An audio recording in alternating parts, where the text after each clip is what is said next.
इस वीडियो में हम लोग अगेन कार्बन एडिट्स कंपाउंड्स के और क्वेश्चंस करेंगे 1 मार्क्स के, जिसमें कि आपके एमसीक्यूज होंगे, असर्शन रीजन क्वेश्चंस होंगे और फिलअप्स टाइप क्वेश्चंस होंगे।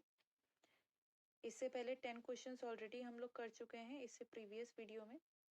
इस वीडियो में 11th क्वेश्चन से स्टार्ट करते हैं। क्वेश्चन नंबर 11 आप लोग का है, oil on treating with hydrogen in the presence of palladium. जितने भी ऑयल्स हैं जो कि हमारे अनसेचुरेटेड हाइड्रोकार्बन्स हैं, जब भी हम इनकी रिएक्शन करवाते हैं हाइड्रोजन के साथ इन the presence of palladium and निकल, जो कि कैटलिस्ट का काम करता है रिएक्शन को और फास्टन अप करने के लिए, ठीक है। तो इस रिएक्शन को हम कौन सी रिएक्शन कहते हैं, दैट मीन्स ये कौन सी रिएक्शन का एग्जाम्पल है। तो आपको याद रखना है एडिशन रिएक्शन। दैट मीन्स जब भी ऑयल को या अनसैचुरेटेड हाइड्रोकार्बन्स को हम हाइड्रोजन के साथ रिएक्ट करवाते हैं in the presence of palladium and nickel, such type of reaction is called as addition reaction. Next question देखेंगे, chlorine reacts with saturated hydrocarbons at room temperature in the. जब भी chlorine saturated hydrocarbons के साथ react करता है, I hope saturated hydrocarbons आप लोग को याद है, ऐसे हाइड्रोकार्बन्स जिनके बीच में सिंगल बॉन्डिंग होती है, ठीक है। ऐसे हाइड्रोकार्बन्स जिनके बीच सिंगल बॉन्डिंग होगी, सिंगल कोवेलेंट बॉन्डिंग होगी, ऐसे हाइड्रोकार्बन्स को आप सैचुरेटेड हाइड्रोकार्बन्स कहेंगे। क्लोरीन सैचुरेटेड हाइड्रोकार्बन्स के साथ रिएक्ट करता है इन द प्रेजेंस ऑफ सनलाइट, बच्चों ये याद रखेंगे। Next question number 13, pentane has a molecular formula. You know कि पेंटेन का मॉलिक्यूलर फॉर्मूला होता है C5H12। इसमें कितने कोवेलेंट बॉन्डिंग होगी, इससे पिछले वीडियो में मैंने ब्यूटेन का आप लोग को सिखाया था। सेम आप लोग को क्या करना है, स्ट्रक्चरल फॉर्मूला बना लेना है और जितनी बॉन्डिंग इसमें हो रही है कोवेलेंट बॉन्डिंग, उसे काउंट कर लेना है, ठीक है। इन सभी में हाइड्रोजन आप लिखेंगे बेटा, मैंने सिर्फ यहाँ 2 जगह लिख दिया है, बाकी में भी आपको हाइड्रोजन लिखना है, ठीक है। और आप काउंट कर लेंगे कि कितने यहाँ पे कोवेलेंट बॉन्डिंग है, दैट इज 1 2 3 4 5 6 7 8 9 10 11 12 13 14 15 16 कोवेलेंट बॉन्ड है बच्चों। तो करेक्ट आंसर आपका क्या हो जाएगा, option C, that is 16 covalent bond is present in pentane. That means pentane में 16 कोवेलेंट बॉन्ड्स होंगे, ठीक है। नेक्स्ट क्वेश्चन नंबर 14 में आएंगे, vinegar is a solution of, बच्चों vinegar is a solution of, then your correct answer is 5 to 8% of acetic acid in water. Water में जब 5 to 8% acetic acid mix किया जाता है, तो जो हमारे पास सोल्यूशन रेडी होता है वो विनेगर का होता है। तो vinegar is a solution of 5 to 8% of acetic acid in water, ये याद रखना है। क्वेश्चन नंबर 15 में आएंगे, कार्बन फॉर्म 4 कोवेलेंट बॉन्ड। बिल्कुल सही बात है, कार्बन कोवेलेंट बॉन्डिंग फॉर्म करता है, कैसे, बाय शेयरिंग इलेक्ट्रॉन्स, ठीक है। तो जो, क्योंकि ये टेट्रावेलेंट होता है बच्चों, आपको पता है कि कार्बन जो है 4 और सेम टाइप ऑफ एटम से या डिफरेंट टाइप ऑफ एलिमेंट के एटम से ये बॉन्डिंग कर सकता है, दैट्स व्हाई टेट्रावेलेंट है। तो अगर एक कार्बन जो है वो अगर बॉन्डिंग कर रहा है किससे, 4 हाइड्रोजन से, ठीक है, 4 हाइड्रोजन से अगर वो बॉन्डिंग कर रहा है, तो उस टाइम में इसका जो इलेक्ट्रॉनिक कन्फिग्रेशन बन रहा है वो किसके जैसे बन जाता है। नॉर्मली आपको पता है कि कार्बन का एटॉमिक नंबर 6 होता है बच्चों, ठीक है। दैट मीन्स फर्स्ट शेल में इसके कितने इलेक्ट्रॉन्स होते हैं, 2। सेकेंड शेल में कितने होते हैं, 4। दैट मीन्स और कितने इलेक्ट्रॉन्स की जरूरत थी इसको एक स्टेबल कन्फिग्रेशन अटेंड करने के लिए, तो सेकेंड शेल में 8 अगर इलेक्ट्रॉन्स होंगे तो तब ये स्टेबल कॉन्फ़िगरेशन अटेंड कर सकता है। बच्चों इसमें आप बताएंगे कि स्टेबल कॉन्फ़िगरेशन के लिए यहाँ पे हाइड्रोजन के साथ जब ये इलेक्ट्रॉन्स को शेयर करता है, एक इलेक्ट्रॉन कार्बन का, एक इलेक्ट्रॉन हाइड्रोजन का, एक इलेक्ट्रॉन कार्बन का, एक इलेक्ट्रॉन हाइड्रोजन का, सेम टू सेम आप बताएंगे कि 4 एक्स्ट्रा इलेक्ट्रॉन हाइड्रोजन से इसको मिल जाते हैं, 4 इसके पास खुद थे, तो due to sharing of electron इसके पास 4 इलेक्ट्रॉन्स और आ जाते हैं। तो टोटल अगर इसका कॉन्फ़िगरेशन अगर हम देखें जब ये हाइड्रोजन के साथ बॉन्डिंग करता है तो आप बताएंगे 2 4 6 4 10, दैट मीन्स 10 के बराबर इस 10 इलेक्ट्रॉन्स टोटल आ जाते हैं। ठीक है, तो 10 इलेक्ट्रॉन्स किसके पास प्रेजेंट होता है? आप लोग एटॉमिक नंबर आपको याद होगा तो आपको पता होगा जो एटॉमिक नंबर 10 है वो किसका होता है बच्चों? नियॉन का होता है। तो जब कार्बन जो है वो 4 हाइड्रोजन के साथ जुड़ता है, ठीक है, दैट मीन्स मीथेन का स्ट्रक्चर बनाता है, तो उस टाइम में जो उसका जो कॉन्फ़िगरेशन है वो किसके जैसा हो जाता है? तो आप बताएंगे उसका जो कॉन्फ़िगरेशन है वो बिल्कुल नियॉन जैसा हो जाता है। ठीक है, तो दैट्स वाई इसका जो करेक्ट आंसर है बच्चों that is option B. Next question number 16 में आएंगे। Which of the following does not belong to the same homologous series? Same homologous series से कौन बिलोंग नहीं कर रहा है? CH4 अगर हम देखें तो ये क्या है बच्चों? एल्केन है, बिल्कुल सही है। एल्केन का आपको जनरल फॉर्मूला याद होना चाहिए, CnH2n+2, जहाँ पे n रिप्रेजेंट करता है नंबर ऑफ कार्बन एटम्स। ठीक है, C2H6 ये भी एल्केन है बेटा।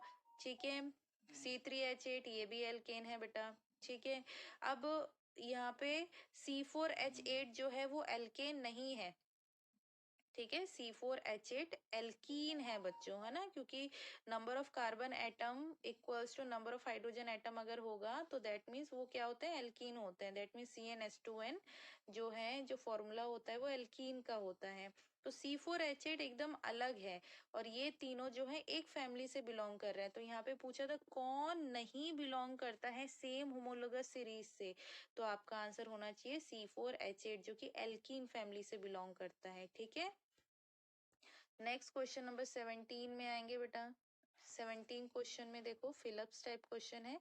100% pure ethyl alcohol, ethyl alcohol का मैंने एक और आपको नाम सिखाया था दैट इज इथेनॉल।